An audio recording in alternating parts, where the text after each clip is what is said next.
Voilà pour la politique. Au niveau économique, la région du Nord a encore l'image d'une zone sinistrée, notamment dans le domaine de l'emploi, avec 14,7% de taux de chômage. Mais en fait, Laurent, des bassins d'activité très spécifiques se sont développés. Le meilleur exemple, Lise, est dans le domaine de la santé. Il y a 6 ans, Lille s'est dotée d'un parc d'activités installé à côté du centre hospitalier. De nombreuses entreprises françaises et étrangères s'y sont installées. Et il est très vite devenu un pôle d'excellence en matière de recherche. Là où d'ailleurs le CNRS prépare déjà la médecine de demain. Un reportage de Lionel Cotu et de Christophe Hilary. Bienvenue dans le monde de l'infiniment petit.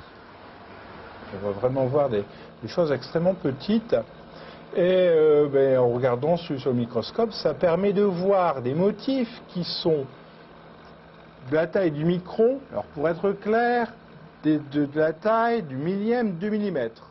On a mis des micromoteurs qui sont réalisés ici, et que ces micromoteurs, je vous parle toujours de petites dimensions, excusez-moi, font 100 microns de diamètre. Alors 100 microns, qu'est-ce que c'est? C'est 1/10 de millimètre, c'est, je prends un cheveu, j'en ai plus beaucoup, il faut que je fasse attention.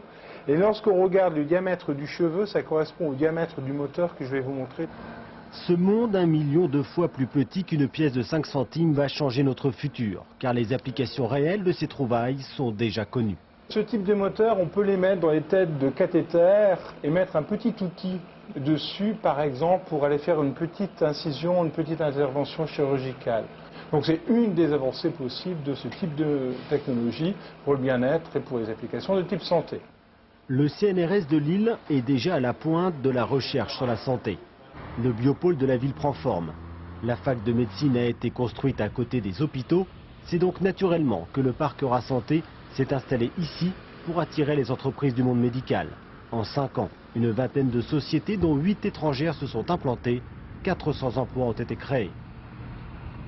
Lille, il y a 5 ans, effectivement, apparaissait comme une région qui n'était pas forcément, et une métropole, pas forcément avec un accent très important. Mais depuis, on a fait la démonstration que tous ces atouts dans le domaine de la recherche, dans le domaine industriel, lui permettaient de faire face à une concurrence internationale et d'être parmi les leaders européens.